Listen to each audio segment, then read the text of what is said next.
जो श्री हरि की कथा कहे और तकनीक को भी समझे, ऐसे विरले ही मिलते हैं। मैं हूं आपका दोस्त Prince Bali. Welcome you all on another episode of मोक्ष मसाला माइक। आज हमारे बीच एक विशेष अतिथि पधारे जो एक और भगवान की भक्ति में रमे हुए हैं, कथा के माध्यम से आध्यात्मिक संदेश जन जन तक पहुंचा रहे हैं, और दूसरी ओर आधुनिक युग की नब्ज आईटी को भी बखूबी जानते हैं। हम दिल से स्वागत करते हैं शुभम गुप्ता जी का, जो आस्था और आधुनिकता दोनों के संगम का एक जीवन उदाहरण है। आपकी कथा में यहाँ भक्ति की गहराई होती है, वहीं आपकी सोच में टेक्नोलॉजी की ऊंचाई भी दिखाई देती है। आज का ये मंच धन्य है आपके जैसे कर्म योगी कथावाचक का सानिध्य पाकर। हम आपका बहुत बहुत स्वागत करते हैं। धन्यवाद प्रिंस बाली जी। मोक्ष मसाला माइक पर मुझे आमंत्रित करने के लिए बहुत बहुत धन्यवाद। जब आपने कहा कि पॉडकास्ट करना है जी मेरा, तो मैं थोड़ा नर्वस था क्योंकि आपका पिछला एपिसोड मैंने देखा था। चलिए देखते हैं जी। तो सबसे पहले आप ये बताओ, एक तो आप हमारे जो व्यूअर्स हैं उनको अपनी इंट्रोडक्शन दीजिए, क्योंकि आप कथावाचक भी हैं, आप आईटी प्रोफेशनल भी हैं, ठीक है। ये स्टार्ट कैसे हुआ? इसका आंसर देना इतना इजी नहीं होगा मेरे लिए, बट फिर भी मैं ट्राई करने की कोशिश करता हूँ। मैं 10 साल से आईटी इंडस्ट्री में काम कर रहा हूँ, और आईटी इंडस्ट्री में आप देखते हैं कैसे कैसे आपको काम करना होता है। बहुत डिफरेंट लाइन, लेट नाइट तक चलता है। इसके अलावा बचपन से ही मेरे अंदर जो संस्कार थे, बड़ों की कृपा के कारण, और जो भी साधु संग हुआ, संतों का संग हुआ, उसके कारण भक्ति का जो बीज था वो वहाँ से मेरे पास आया, और वो दोनों चीज़ें साथ साथ चलती रही। और अभी मैं कथा भी करता हूँ और आईटी में काम भी करता हूँ।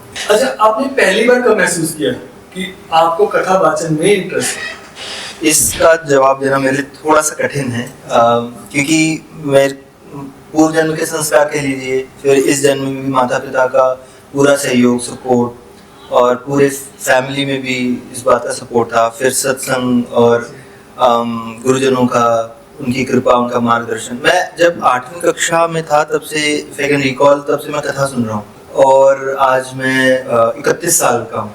ये शरीर 31 साल का हो गया। तब से कथा सुनते सुनते सुनते रस भरता गया। जब रस पूरा भर जाता ना, फिर वो बाहर निकलता है, तब शायद निकालना नहीं पड़ता। आप किसी के साथ बैठो तो भी वो बाहर ही निकलेगा। तो आज भी स्थिति है, गुरुजनों की कृपा कारण कथा चलती है। अच्छा, आईटी की दुनिया और अध्यात्म की दुनिया, ये दोनों बहुत अलग रास्ते हैं। ये दोनों को एक साथ चला कैसे रहे हो, ये बहुत जरूरी है। क्योंकि आज की डेट में, मैं सच बता रहा हूँ आपको, आज की डेट में आमतौर पे आदमी कहता है कि यार मैं ऑफिस में बहुत देर तक बिजी हूँ, या मैं एक चीज कर सकता हूँ। आप दोनों को चला रहे हो, कैसे चला रहे हो? बाली जी, आपने जो ये प्रश्न किया ना, ये मेरे को लगता है आज के समय बहुत समीचीन प्रश्न है। मैं आईटी यानी अपना कर्म और कथा और सत्संग, ये सब एक साथ इससे चला पा रहा हूँ क्योंकि मैंने इनको कभी दो माना ही नहीं। मैंने इन दोनों को हमेशा एक माना। भगवान भगवद गीता में बार बार एक बात कहते हैं, भगवान ने कभी कर्म और धर्म को अलग नहीं किया। अर्जुन जहाँ युद्ध भूमि के बीच में खड़े हैं, उस समय भगवान के सामने वो कह रहे हैं कि मैं भाला फेंकना चाहता हूँ, माला उठाना चाहता हूँ। भगवान उसको कहते हैं कि नहीं, तुम माला, इस समय माला नहीं, इसमें भाले की जरूरत है। तो कर्म और धर्म को जब हमारे इष्ट नहीं अलग करते, तो हम कौन, हम भूल ये कर देते हैं, उनको अलग कर देते हैं, फिर दोनों भी। बड़ा अच्छी सी क्लियर बात है ना कि जीवन जीने के लिए कर्म करना पड़ेगा, धर्म तो मुझे चलाना ही है। ये अगर कोई ये चीज को क्लियर कर लेना तो लाइफ वैसे ही इजी हो जाए। इसमें मैं एक बात और ऐड करूंगा, जो हमारे महाराज जी कहते हैं कि आपका कर्म ये आपका धर्म है, और आपका धर्म है कि आप कर्म करो। जब आप अलग कर दोगे तो फिर प्राण और शरीर अलग हो जाएंगे, उसके बाद क्या काम होगा, किसी से नहीं। अच्छा, सबसे इम्पोर्टेंट चीज, आपकी कथाओं का मूल उद्देश्य क्या होता है? कथा का एक बिल्कुल जो बेसिक, एक फंडामेंटल जो रीजन है ना, वो होता है सामने वाले की व्यथा को मिटाना। और वो व्यथा तभी मिटती है जब भगवान का या भक्त का वास्तविक स्वरूप प्रकट होता है। और कथा में हम लोग यही प्रयास करते हैं। कथा तो सब जानते हैं, आज राम कथा मुझसे चाप डाली, राम कथा तो सब जानते हैं, कृष्ण कथा सब जानते हैं, लेकिन उसका जो अंदर का मर्म है, जो कथा कहना चाहती है। मैं हमेशा अपनी कथा में बात बोलता हूँ कि कथा आप सबने सुनी है, लेकिन कथा आप में से किसी ने नहीं सुनी। वही बात है, हम उस मर्म को जिस दिन हमारा युवा आज पकड़ लेगा ना उस मर्म को, आज तक हमारा युवा कथा को सिर्फ मैथोलॉजी कहता था, लेकिन मैं इस उद्देश्य पे बाहर निकला हूँ कि हमें मैथोलॉजी नहीं, हमें युवा के रगों में कथा को भरना, भगवान को भरना, ताकि वो आदर्श प्रकट हो समाज। सुंदर सुंदर, बहुत सुंदर। अच्छा एक बात है, आपकी आप कथा करते हैं, तो कथा का कोई ऐसा प्रसंग जिसने आपको आपकी जिंदगी बदल दी, मतलब आपको लगा कि मेरा सोचने का रवैया ही बदल गया इस प्रसंग के? जी बिल्कुल, एक प्रसंग है शबरी जी का प्रसंग। जो शबरी जी ने प्रतीक्षा करी ना, हर कथा में सिर्फ भगवान का संबंध नहीं है, कथा आपको जीना भी सिखाती है। शबरी जी आज प्रतीक्षा कर रही है अपने इष्ट की, बिल्कुल वैसे ही आज का युवा प्रतीक्षा कर रहा है कोई नौकरी की, कोई प्रतीक्षा कर रहा है प्रतिष्ठा की, कोई प्रतीक्षा कर रहा है धन की। और ये कथा सिखाती है कि शबरी जी के चरित्र से कि जब आप प्रतीक्षा करते हो तो अपना प्रयत्न बंद मत करो, अपने प्रतीक्षा में प्रयत्न को मत खो दो। तो ये शबरी जी का जो प्रसंग है ना, ये मुझे बहुत बल देता है। कई बार सिचुएशन तो सबकी लाइफ में आती है, तो वो मुझे ये बहुत बल देता है कि हार नहीं मानना। सुंदर। कोई दो लाइनें सुना दो किसी प्रसंग की, जो आपको, जैसे आपने शबरी जी का कहा, चाहे कोई ऐसी दो लाइनें सुना दो जो वो, क्योंकि मैंने आपको आपकी कथा में सुना है, आप वो बड़ी अच्छी तरह से उनको गा के सुना दो। तो चौपाई सुना दो, दो लाइनें सुना दो सर। मेरे हृदय के बहुत ये करीब है। इसका अर्थ है कि हे नाथ, जैसे मेरा हित हो वो आप करो, मैं आपका दास हूँ। जेहि विधि नाथ होई हित मोरा, बेगी सो करहूं दास मैं तोरा। ये मेरे बहुत हृदय के करीब। ये बहुत सुंदर, बहुत सुंदर। मैं सच में बता रहा हूँ, जब आपकी कथा थी तो मैंने आपकी कथा अच्छे से देखी है, मैं था वहाँ पर, मैंने सुनी है बड़े अच्छे से। बहुत धन्यवाद। तो वो जो आवाज अपनी और खींचती है ना, वो बहुत बड़ी चीज, बहुत प्यारी चीज। मुझे लगता है हृदय से निकली चीज हृदय को जरूर छूती है। जल्दी छूती है। चलो अभी हमने बहुत सीरियस बातें कर ली, अब एक रैपिड फायर करते हैं। हाँ जरूर। तो रैपिड फायर का हमारे ये पॉडकास्ट का दूसरा राउंड होता है। पहले राउंड में हमने आपसे अच्छे से बड़ी प्यारी प्यारी बातें करी हैं, अब रैपिड फायर चाहिए, और रैपिड फायर में हमें टिक टिक से आपको जवाब देना है, दिल से जो निकले वो बोलना है, सोचना नहीं है। ज्यादा कठिन तो नहीं होगा? नहीं, बहुत आसान है, बहुत। अच्छा ठीक है। और सवाल भी दिल के करीब है, अरे रोजाना की जिंदगी के। ठीक है, तो रैपिड फायर का पहला सवाल, कभी झूठ बोल के ऑफिस से छुट्टी ली और घर बैठ के नेटफ्लिक्स या अमेज़न प्राइम कुछ देखा, ऐसा हुआ है? हाँ हुआ है। कौन सी वेब सीरीज देखी? वेब सीरीज का नाम तो मुझे नहीं स्मरण में आ रहा। एक इंफॉर्मेटिव थी दरअसल, मुझे ना शुरू से ये प्लैनेट्स और ये सब का बहुत, तो उसी से रिलेटेड एक थी मुझे, लेकिन नाम स्मरण नहीं। ठीक है, कभी किसी दोस्त का कॉल आया और आपने उठाया नहीं और बाद में कहा अरे यार मैं सो रहा था? जी कितनी बार, मतलब बहुत बार हुआ है, एक आध बार? मैं पास करूंगा ये क्वेश्चन। अच्छा नेक्स्ट क्वेश्चन, आप अभी तक की सबसे महंगी चीज और अभी तक पछतावा है कि मैंने वो क्यों ली? मैंने एयरपॉड्स लिए थे एप्पल के। अच्छा। और वो नेक्स्ट डे ही गुम हो गए थे। जी गोविंदाय नमो नमः। अच्छा, कभी कभी ऑफिस मीटिंग में कैमरा ऑफ करके खाना खाया? कभी नहीं। देखो मैंने इस बारे में आपको एक अपना शेयर करता हूँ। सो मेरे सारे व्यूअर्स को, मेरे ऑफिस वालों को तो पता ही है, जो उन्होंने तो देखा है। हुआ क्या, हम कोविड के डेज की बात है, कोविड में तो सारी लाइफ ही हमारी जूम कॉल्स ही थी। तो जूम कॉल चल रही है एंड मेरा बेटा वाज जस्ट 2 इयर्स उस टाइम पे। तो अभी वो जो 2 साल के बच्चे का पैर लगते हैं तो वो हर जगह जाते हैं। तो मेरी मीटिंग चल रही है, मैंने म्यूट किया हुआ, मैंने कहा ठीक है घूम रहा है, क्या फर्क पड़ रहा है यार।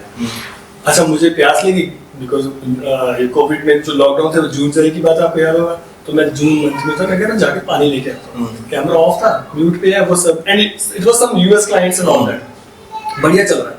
मैं पानी लेके जैसे ही वापस आया, मैं अचानक देखता हूँ मेरा कैमरा ऑन है और मेरा बेटा ऐसे वेव कर रहा है, hi hi, and they all are laughing, सब हंस रहे हैं। और कुर्सी पे जिस पे मैं हूँ खाली है। सो उनके सामने मेरी इमेज ये गई है, ये मीटिंग्स में ऐसे करता है, ये चला जाता है। आज इसके बेटे ने कोई बटन दबा दिया तो कैमरा में नजर आ गया। तो फिर आई होप अभी आपका कोई ऑफिस वाला आपको नहीं सुन रहा है, ये इन्होंने एक ही बार किया है। हाँ, ये एक बार नहीं किया है, ये सबको पता है। ओ बाप रे। जी। ये आगे अच्छा, सुबह सबसे पहले क्या चेक करते हैं, मोबाइल फोन या प्रभु से प्रार्थना करते हैं? प्रार्थना। ये रैपिड फायर पर इसमें मैं एक बार सुबह सुबह उठ के जो हमारे आचार्य ने हमें सिखाया है, हम सबसे माफी मांगते हैं जो हमारे प्रति दुर्भाव रखते हैं या जिनके प्रति हम दुर्भाव रखते हैं। नित्य उनसे क्षमा याचना और नित्य भगवत स्मरण, ये एक ऐसी चीज है मुझे लगता है जो आपके हर व्यूअर को भी अपने जीवन में अपना लेनी चाहिए। डिप्रेशन से मुक्ति का कोई टूट का या वो उपाय ना करके क्षमा सबसे बड़ा उपाय है। सो इसका ना एक, अगर आपने बात बोली है तो मैं अपना भी बता देता हूँ। गुरुदेव ने एक बात बोली थी काफी पहले, मेरी कोशिश रहती है कि जो गुरुदेव मुझे बोलते हैं मैं उसको अपने जीवन में उतार दूं। कभी भगवान ना करे 1% भूल गया अलग बात है, बट मैं उसको अपने जीवन में उतारता हूँ। और उसने हमने एक बात बोली थी, सुबह उठते ही ये तूने करना है। वो बता नहीं सकता क्या था। मुझे लगता है मैंने आज दिन तक, चाहे मैं 4 बजे उठ रहा हूँ, मैं 9 बजे भी उठ रहा हूँ, 7 बजे भी उठ रहा हूँ, वो ऑटोमेटिक हो चुका है, वो प्रोसेस में आ चुका है, वो ये होना ही है, रगों में चल रहा रगों में चल रहा है बस। चलो नेक्स्ट क्वेश्चन, हम रैपिड फायर नहीं कर रहे वैसे, है ना, रैपिड फायर रखते हैं, रैपिड फायर मोड में आते हैं। वाइफ गुस्से में हो और बॉस कॉल पे हो, पहले किसको बनाओगे? वाइफ को, पत्नी। अगर ये हर किसी के साथ है भैया। घर में तो 24 घंटे रहना है ना, बिल्कुल। ऑफिस 6 बॉस को तो फिर बाद में मना लेंगे। 6 घंटे ही जाना है ऑफिस में तो। ओके, टी और कॉफी? कॉफी। सबसे डरावना अलार्म, वाइफ की आवाज या ऑफिस की कॉल? नहीं नहीं, मेरी धर्मपत्नी की आवाज बहुत सुरीली है। ऑफिस का अलार्म भी सबसे डरावना होगा। ठीक है। बचपन में क्या बनना चाहते हो? राम जैसा। बहुत बड़ी बात है, श्री राम जैसा बनने का सोचना एक बहुत बड़ी बात है। क्योंकि मुझे लगता है ना, फिर रैपिड फायर थोड़ा सा बट मुझे लगता है कि उनका जो जीवन है ना, वो जीवन बहुत कुछ सिखाने वाला जीवन, इतना कुछ है उसमें। आज के युग में अगर पेरेंट्स कहीं कह दे ना कि तू एक दिन तक ना मोबाइल भी नहीं पकड़ेगा, तो पेरेंट्स तो बच्चा तो बाद में पेरेंट्स ही नहीं रोक पाएंगे अपने आप को पहले तो बहुत बड़ा है। मतलब ऐसा सोचना पड़ेगा। धन्यवाद। अच्छा, अगर आप एक दिन के लिए गायब हो जाएं और आपको कोई नहीं देख सकता, आप सबको देख सकते हो, आपको कोई नहीं देख सकता, तो क्या करना चाहोगे? मैं दरअसल अपने जो कहते हैं कि मेरे मित्र हैं, हितेशी है, मैं उनके पास जाऊंगा और मैं देखूंगा पीठ पीछे मेरे क्या करते हैं। और दूसरा, मुझे मेरी माँ जो है ना, वो कांजी बनाने की रेसिपी कभी नहीं बताती। तो मैं वहां जाके देखूंगा कांजी बनती कैसे। सो आंटी जी, मेरी आपसे हाथ जोड़ के रिक्वेस्ट है, इनको कांजी बनाने की रेसिपी बता दो, नहीं तो वो टारगेट पे आ चुकी है। ठीक है, चलो अगला इस रैपिड फायर का लास्ट क्वेश्चन। मान लो आपके वाइफ कहते हैं कि आज मुझे प्रसाद नहीं बनाना या मेरा मन नहीं कर रहा, तो आप क्या करोगे? खुद बनाओगे या स्विगी से ऑर्डर करोगे? नहीं, मैं खुद बनाऊंगा, क्योंकि घर में एक तो ठाकुर जी की सेवा है तो। और ठीक है, अगर वो 30 दिन बनाते हैं, 5 दिन उनका मन नहीं है तो हम बना लेंगे, क्या है। 30 दिन बनाते हैं, 5 दिन नहीं बनाते, ये कौन सा मैथ लगाया पहले आपने? वो हमारा मैथ से बोलो। ठीक है, सब चीज मैं यहाँ नहीं बता। ठीक है। सो रैपिड फायर बहुत बढ़िया रहा। आई थिंक हमें वो सारे जवाब आपने तहे दिल से बोले हैं। अब मूव करते हैं अपने तीसरे पार्ट की ओर, ठीक है। सो भैया, अब हम ना रैपिड फायर खत्म, अब हम अपने तीसरे राउंड की ओर जा रहे हैं, जिसमें कुछ और गहराई से क्वेश्चन पूछेंगे। स्वागत है जी। पहला क्वेश्चन, सबसे इंपॉर्टेंट बात, आपने अपने गुरुदेव से ऐसा क्या सीखा जो आपको कोई नहीं सिखा? विनम्रता। इसको थोड़ा सा इलैबोरेट करो, क्योंकि ये ना विनम्रता वर्ड में ही बहुत गहराई है। हाँ, मैं प्रयास करता हूँ इलैबोरेट करने का। विनम्रता को इंग्लिश में बोलते हैं ह्यूमिलिटी। बिल्कुल। ये ह्यूमिलिटी कहाँ से आया जानते हैं? ह्यूमन से। जब हम अपने सामने वाले को अपने से अधिक आदर देते हैं ना, तब नेचुरली विनम्रता आती है। और ये मैंने गुरुजनों में देखा है, अपने से छोटे व्यक्ति को भी वो सम्मान से अपने पास बुलाते हैं और सब बातचीत करते हैं। यहाँ तक कि गोस्वामी तुलसीदास जी ने श्री रामचरितमानस में मेरी प्राप्ति का साधन है ऐसा करते हुए जिसका उन्होंने वर्णन किया है, वहाँ पर चौपाई आई है, सब ही मान प्रद आप अमानी, भरत प्राण समते प्राणी की। हे भरत, जो सबको सम्मान देता है लेकिन खुद सम्मान की याचना नहीं करता, वो मुझे प्राणों के समान भी। और ये विनम्रता जो है मैंने गुरुजनों में, और मैं प्रयास करता हूँ कि मेरे में भी वो विनम्रता है। सच में यहाँ पे बहुत ज्यादा है। अरे बाबा, ये आपका बड़प्पन जाना है। नहीं, उसमें मैं यही कहूँगा, आप अगर आपको बोला जाए कि आज की युवा पीढ़ी को अध्यात्म से जोड़ना है, तो आप कैसे जोड़ोगे? अध्यात्म से मैंने ऐसा संतों के मुख से भी सुना है और खुद के जीवन में अनुभव भी किया है। आध्यात्म से ना आज हर कोई जुड़ा हुआ है, लेकिन वो पहचान नहीं पा रहा। आज युवा जो है आध्यात्म का जो सच्चा अर्थ है ना, वो बैकसीट कर चुका है। आज हमारे लिए आध्यात्मिक माइथोलॉजी बन के रह गया। और मेरा एम यहाँ उतरने का, देखिए मैं अपना जॉब भी कर रहा हूँ और मैं कमाई तो जो मेरा घर परिवार चल रहा है वो जॉब से चल रहा है। ये एक आचार्य की और गुरु जी की सबकी प्रेरणा से, माँ जी की प्रेरणा से हम लोग इस मार्ग में लगे हैं, कथा के मार्ग में। हमारा एक ही मोटिव है कि हम जो कथा सब जानते हैं उसका जो वास्तविकता जो आपके जीवन में यूजफुल है उसको सामने लेके आए, और वही हम कोशिश कर रहे हैं। और आप हैरान रहेंगे, अभी हमने पीछे कथा करी थी, फिरोजपुर में कथा हुई थी 3 दिन की श्री राम कथा। वहां पर हमारे साथ युवा जुड़ा और वो युवा प्रभावित होकर सेवा में लगा। ये मेरे लिए बहुत बड़ी अचीवमेंट थी, ये मेरी अचीवमेंट थी। यही मैं चाहता हूँ कि युवा जुड़े। अच्छा, क्या मानते हो कि टेक्नोलॉजी का जो प्रयास है, जो टेक्नोलॉजी का उपयोग है, ये धर्म और अध्यात्म को आगे बढ़ाने में मदद कर सकता है? मुझे लगता है ये प्रश्न कर सकता है की जगह होना चाहिए कि करेगा ही। क्योंकि आप देखिए, जो आज से 250 साल 300 साल पहले जो आध्यात्म के प्रचार का जो भी तरीका था, आज वो अगर करेंगे ना तो nobody is going to buy. हमें जो चीज नहीं नवीनता को स्वीकार कर पाई वो चीज छूट गई। चाहे आप साड़ी पहनना देख लो, चाहे आप पुरानी भोजन पद्धति देख लो, चाहे आप ट्रैवल के तरीके देख लो, चाहे आप सोचने का नजरिया देख लो, वो सब बदल चुका है। हमें नवीनता लानी ही पड़ेगी और आधुनिकता को स्वीकार करना पड़ेगा। आप हैरान होंगे, मानस जी में गोस्वामी जी ने एक बड़ी सुंदर बात बोली विभीषण जी के प्रसंग में, कि विभीषण जी को राम जी पे अतिशय प्रेम है इसलिए संशय हो गया। आप सोचिए, अगर प्रेम की भी अति हो जाती है तो वो संशय प्रोड्यूस कर देता है, तो फिर अगर टेक्नोलॉजी की अति हो जाएगी तो क्यों नुकसान नहीं करेगा। भैया एक बात बताओ, ऑफिस और कथा दोनों का संतुलन कैसे बना के रखते हो? मैं वैसे तो कथा, अब सब आचार्य की गुरु बहुत पर्सनल एक पॉइंट है। जो कथा है अब उसको मुझसे शायद कोई अलग नहीं कर सकता। मैं मंडे टू मंडे कथा में ही होता हूँ, लेकिन प्रसार के लिए समाज में मैं शनिवार और इतवार 2 दिन मेरी छुट्टी होती है, तो उस दिन हम प्राइवेट जॉब में, हम उन लोगों की जॉब्स भी ऐसी हैं कि जो कि समय मांगती हैं। बिल्कुल मांगती। ऐसा तो है नहीं कि हम जॉब में से 8 घंटे कहा जाता है, 8 घंटे होता नहीं है, नहीं होता है कि उसमें से 2 घंटे निकाल के 10-12 घंटे वो कुछ भी हो सकता है। आजकल तो वैसे work from home is blessing in disguise. It's not work from home, it's work till you are at home. तो इसलिए मैंने पूछा कि कैसे संतुलन बना रहे हो। थोड़ा सा इसको, जैसे आपने कहा कि सैटरडे संडे को ज्यादा वो करते हो, तो वो तो फैमिली टाइम मांगती होगी। बिल्कुल मांगती है, पर मेरा ऐसा अनुभव है कि जब आप किसी बड़े के लिए कुछ करते हो, समाज के लिए कुछ करते हो ना, तो परमात्मा अपने सब संसाधनों को आपके सामने रख देता है। अपने बच्चे को मान लो विदेश पढ़ने देना चाहते हैं, तो हम कहते हैं ना, हमने 10 लाख रुपए तेरे लिए जोड़ के रखे थे, अब तू जा रहा है ना, तो ले जा और अच्छे से पढ़ाई करियो। तो आप मुझे एक बात बताओ, जब हम परमात्मा के प्रसार के लिए निकलेंगे, प्रचार तो आचार्य ने कर दिया, अब हम प्रसार के लिए निकलेंगे, तो क्या वो परमात्मा हमारे लिए अपने संसाधन खोल के नहीं रखेगा? तो मुझे लगता है 24 घंटे का समय भी मुझे ऐसा लगता है 48 घंटे का हो गया है, और मैं अपने प्रयास में जितना हो सके सबको समय देने का बहुत खुश हूँ। अच्छा, जीवन की सरलता किसमें?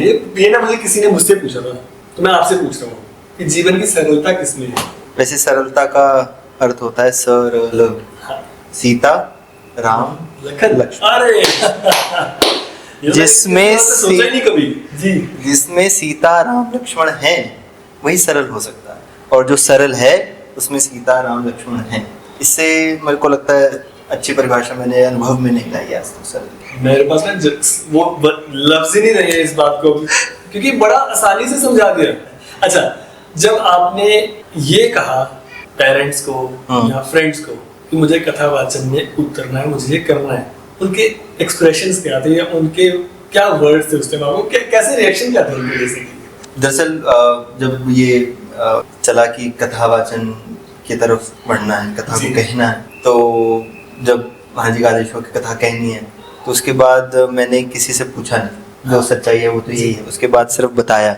जब पिताजी को ना पहली कथा की वीडियो मिल गई, अच्छा, तो उनको बताया तो था नहीं किसी को घर पे, तो पिताजी को पहली कथा की वीडियो मिली, तो उन्होंने वीडियो देखते ही कॉल किया कि बेटा अगली कथा मुझे यहाँ पर करानी है तेरे से। और उसके बाद उन्होंने अभी इसी महीने वो श्री राम कथा 3 दिन का आयोजन था। बट मैं उनके पॉइंट ऑफ व्यू से सोच रहा हूँ, बीइंग अ पेरेंट, कितना उनको वो फील हुआ होगा कि हाँ मेरा बेटा ये कर रहा है और मुझे ये सब लोगों तक पहुंचाना है। मुझे पेरेंट्स ना बहुत जल्दी प्राउड फील करते हैं, इसमें कोई डाउट नहीं है, बट ये करना कि मैं अकेला प्राउड नहीं, मेरे शहर के और लोगों तक पहुंचे। मैं इसे एक बात और ऊपर कहूँगा प्रिंस जी, अब मुझे लगता है कि मैं या फिरोजपुर या मेरे माता पिता अब बहुत, मेरा जो मुझे गुरुजनों ने जो दिया है वो एक ऐसा तत्व है जिसका प्रसार सारी मनुष्य जाति का है। मैं बहुत धन्य मानता हूँ खुद को कि मुझे ऐसे माता पिता मिले जो इस सत्कर्म में मेरा साथ दे रहे हैं, ऐसे गुरुजन मिले जो मुझे प्रेरित कर रहे हैं इस काम के लिए। ये सबको नहीं मिलता, तो इसलिए मैं वो दूंगा सबको जो सबको नहीं मिल सकता। अच्छा एक बात बताओ, एक मजेदार सवाल है ऐसे मन में, अगर श्री कृष्ण या श्री राम आपको एक दिन के लिए या एक बार के लिए गधा या चक्र दे दे? गधा या गदा? गधा। गदा। अच्छा, गधा या चक्र, गधा क्या करेंगे? गधा। गधा। गधा या चक्र आपको दे दे, आप उसका प्रयोग किसको लड़ने में यूज करोगे? ट्रैफिक को, वर्कलोड को या तनाव को? मुझे लगता है मैं ट्रैफिक से ही लड़ूंगा, क्योंकि बाकी दोनों के फिर भी उपाय है। ट्रैफिक का कोई उपाय नहीं दिखता। शुभ, एक ना सवाल मैं आपसे पूछ रहा हूँ, सवाल नहीं कहूंगा, ये मैं एक डिस्कशन के तौर पे लेके जा रहा हूँ। ये मैं सबसे पूछता हूँ जब कोई बहुत ही भक्ति के करीब या प्रभु भक्ति में लीन हो जाता है, तो मैं उससे पूछता हूँ कि किसी ना किसी भक्त के किरदार से आप बहुत खींचे गए होंगे। मैं ये कहता कि आज के या अभी के, पहले के भी, हमने किताबों में पढ़ा है, भक्तमाल में पढ़ा है, किसी ऐसे भक्त के किरदार से जिससे आप बहुत खींचे गए, उसके बारे में जी। आपने शायद ग्रंथ कभी देखा हो, एक राणा कुंवरी जी करके एक है, उन्होंने मीरा चरित्र नाम का एक ग्रंथ। जी जी जी बिल्कुल। ये ग्रंथ मेरे बहुत हृदय के करीब। मैंने अभी रिसेंटली पढ़ा है, सॉरी अभी रिसेंटली पढ़ा। बड़े भाग्यशाली हैं। उसमें मीरा जी के चरित्र का जो जीवंत चित्रण उन्होंने किया है, आउटस्टैंडिंग। मतलब वो धन्यवाद के पात्र, ना जाने कितने लोगों के मन में मीरा चरित्र पढ़ने के बाद भक्ति जी का बीज आया होगा। वो जब मैंने पढ़ा तो वो मुझे ऐसा लगा जैसे मीराबाई और हम सब एक ही समूह के सब लोग हैं, और उसमें विशेष कैसे गुरु की कृपा उनके ऊपर होती है, वो सब चीज़ मुझे बहुत प्रभावित करती है। लेकिन उसमें एक जो स्पेशल चीज़ है जो मुझे खींचती है ना अपनी तरफ, वो है कि मीराबाई ने मीरा बनने के लिए कितना सहा। उनको उनके ससुराल पक्ष की तरफ से विरोध सहना पड़ा, अपने मायके पक्ष से विरोध सहना पड़ा, संत समाज से भी कहीं ना कहीं थोड़ा विरोध उनको सहना पड़ा। उनके जीवन शायद आज निखर के इसीलिए आया है कि उन्होंने इतना सहा। गोस्वामी जी ने मानस जी में लिखा है, बिनु तप करें कि तेज विस्तारा।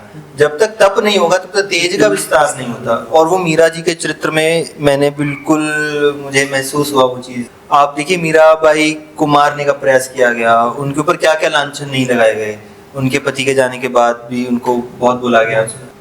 समाज में उनको ब्लैक मैजिक उनको कहा गया कि आप ब्लैक मैजिक करते हो, टोटके करते हो, ये और बहुत सा। और मुझे लगता है ऐसा कि जो भक्त होता है ना, उसका जो ऑरा है ना, वो आपको मजबूर कर देगा कि आप उसके पास आके बैठो। कई बार, अब ये तो महाराज जी हमें कहते हैं कि तुम्हारी झोली में तुम क्या समझते हो, सिर्फ हीरे मोती आएंगे, कंकड़ पत्थर और कांटे भी आएंगे। तो कई बार मति भ्रम हो जाता है, कई बार हम किसी के संयोग से, कई बार सुनी सुनाई बातों से हम लोग महसूस करते हैं कि यार ये ब्लैक मैजिक करते हैं। अभी कई लोगों को ऐसा था कि कथा में इतनी जन समूह आया तो उसका भी कोई कारण होगा। लेकिन मुझे ऐसा लगता है कि जो एक भक्त है ना, वो जहाँ बैठेगा वहां पर उसका औरा लोगों को लेकर के जरूर आएगा। और वो गोस्वामी जी ने मानस जी में कहा ना, जब भगवान मिथिला में घूम रहे हैं तब गोस्वामी जी लिखते हैं, जिन निज रूप मोहिनी डारी, कीन्हे स्ववश सकल नर नारी। कि जब राम जी मिथिला की गलियों में घूम रहे हैं तो जिन निज रूप मोहिनी डारी, जिन्होंने सब लोगों के ऊपर अपनी रूप की मोहिनी डाल दी, और कीन्हे स्ववश, अपने वशीकरण में रख कर लिया सकल नर नारी, सब मिथिला वासियों को। तो जब हमारे इष्ट ऐसे हैं तो इष्ट के कुछ गुण तो गुरु कृपा से गुरु में आएंगे, तो गुरु में आएंगे तो चेले में छिटाक पर तो आएगा कुछ ना कुछ। और एक गुरु कृपा है, संतों की कृपा है, और ये सबसे ज्यादा मानस जी की कृपा है कि मानस जी जहाँ विराजमान होते हैं वह जन समूह का आना ही आना है। और मानस जी हो, शिव कथा हो, राम कथा हो, कृष्ण कथा हो, ये सब भगवत स्वरूप है। लेकिन हाँ, हम किसी को टोटका नहीं बताते, हम कोई जैसे आजकल बोलते हैं टूना या ब्लैक मैजिक या उपाय, ये गंगा में बहा दो जमुना, हम लोग ऐसा कुछ जानते ही नहीं है। हम लोग एक ही बात जानते हैं जो हमारे आचार्यों ने हमें सिखाया है, वो है नाम। नाम के भरोसे मैं यहाँ तक हूँ, नाम के भरोसे आगे वो जहाँ लेके जाएगा मैं वहां पहुंच। प्रिंस जी, हम ना एक भजन गाते हैं, बड़ा मेरे को हृदय के करीब है वो भजन। जी जी जी जरूर, मैं आपको बोलने वाला था। कुछ ऐसा गा दे, जब सुना दे कि सबका मन एकदम वो हो जाए कि क्या मजा आ गया। जी, ये नाम का ही महिमा का भजन है। हो गए भव से पार लेकर नाम तेरा, हो गए भव से पार लेकर नाम तेरा। थे नल नील जाति के वानर, राम नाम लिख दिए शिला पर, और हो गई सेना पार लेकर नाम तेरा। मुझे लगता है अगर हम नाम का आश्रय पकड़ेंगे, आचार्यों का, और अपने माता पिता की सेवा करेंगे, बड़े जन जो भी घर में हैं, दादा दादी नाना नानी जो भी, सबकी सेवा करेंगे, आशीर्वाद में इतना बल है, आपको कभी गिरने नहीं देगा, झुकने नहीं देगा, और आपको हारने नहीं देगा, डिप्रेशन में आने नहीं देगा। बाबा की कितनी कृपा देखो, आचार्य की 31 साल, और मैं एक बिल्कुल निश्चल जीवन, निष्कलंक जीवन। भैया आपने अभी बात करी मीरा जी की, मैंने कुछ टाइम पहले पढ़ा, तो मैं सच बता रहा हूँ, जितना टाइम पढ़ा मेरी आंखों में सिर्फ अश्रु थे। उसका रीजन सिर्फ ये था, मुझे लगता है कि ये कहना बहुत आसान है, किसी के लिए भी ये कहना बहुत आसान है। जैसे आपने कही बात कि किसी ने ऐसा कहा, ये कहना बहुत आसान है, बट जो उस रास्ते पे चलता है ना, उसको पता अरे महाराज पूछो कैसे चलता है, कैसे समय निकालता है। मतलब लोगों को आपने समय निकाला, मैं इस क्वेश्चन को ज्यादा तूल नहीं देना चाहता सच बताऊं तो, बट फिर भी मैं एक बात बोलूंगा, किसी को ये नहीं पता कि आपने कैसे वो समय निकाला उस कथा को लोगों तक पहुंचाने के लिए, पहली बात। क्योंकि आपका तो अपना करियर एक अलग सेट है ना, बिल्कुल ठीक है। दूसरी बात, उस रास्ते पे चलना कितना मुश्किल है। कहना बहुत आसान है कि मैं कथा सुनाऊंगा, 2 दिन 10 लोगों के सामने बैठ के एक बात करके देख लो, पता चल जाएगा कितना बल है। ये सब मैं सच में हाथ जोड़कर ही बोलता हूँ। एक गुण साधन ते नहीं हुई, तुम्हारी कृपा पाव कोई कोई, यही बात कहते हुए हमेशा मेरी आंखों में आंसू आ ही जाते हैं। मैं आज जो कुछ भी हूँ ना, वो सच में मेरे वो बड़े मेरे आचार्य हैं, वो बड़े मेरे गुरु हैं, मेरे माता पिता, या हर वो व्यक्ति जिसने इस मार्ग में मेरा समर्थन या विरोध किया है, दोनों का ही मैं हाथ जोड़ के वंदना करता हूँ। ये मेरे अपना गुण नहीं हो सकता, क्योंकि जो मैं देखता हूँ भाव जागते लोगों में, मेरे गुण के कारण कभी संभव ही नहीं। बहुत मजा आया ये बात करके आपसे, बहुत मजेदार बातें हुई हैं। जल्दी एक बार फिर से बात करेंगे आपसे। अरे ये मेरा बहुत सवाल। हम जब नेक्स्ट टाइम बात करेंगे ना भैया, अब मीरा जी की बात हुई है ना, तो मीरा जी के बारे में बात करेंगे, हम भक्तों की बात करेंगे। मीरा जी भी नहीं कहता, हम भक्तों की बात करेंगे, और उसको ना बहुत सुंदर भक्तों के बारे में डिस्कशन करेंगे, जरूर करेंगे। मैं आपसे प्रार्थना करूंगा, जबरदस्ती लेके आऊंगा कि भैया समय निकालो। ये मेरा सौभाग्य होगा प्रिंस जी, आप फिर से मुझे मोक्ष मसाला माइक में आमंत्रित करेंगे। मैं कहीं पर भी होऊंगा, मैं आपको आश्वासन देता हूँ, जब भी बुलाएंगे मैं आपके पास जरूर जरूर जरूर आऊंगा। और तब तक के लिए मैं आपसे और आपके सभी व्यूअर से प्रार्थना करूंगा, जब जहां पर भी हो, जैसी अवस्था में हो, कथा सुनते रहिए, कथा गुनगुनाते रहिए, और भगवान का नाम का स्मरण करते रहिए, और हाँ, मोक्ष मसाला माइक भी देखते रहिए, ताकि आपको जीवन की एक सही राह मिलती है। तो दोस्तों आगे बढ़ते हैं अगले एपिसोड में। जैसे आज हमने शुभम जी से बातें करी हैं, किसी और को लेके आएंगे, मुझे नहीं पता नहीं किसको लेके आ रहा हूँ, लेकिन देखते हैं, कुछ किसी और को लेके आएंगे और सुंदर सी बातें करेंगे और कुछ नया सीखने की कोशिश करेंगे। बहुत बहुत धन्यवाद।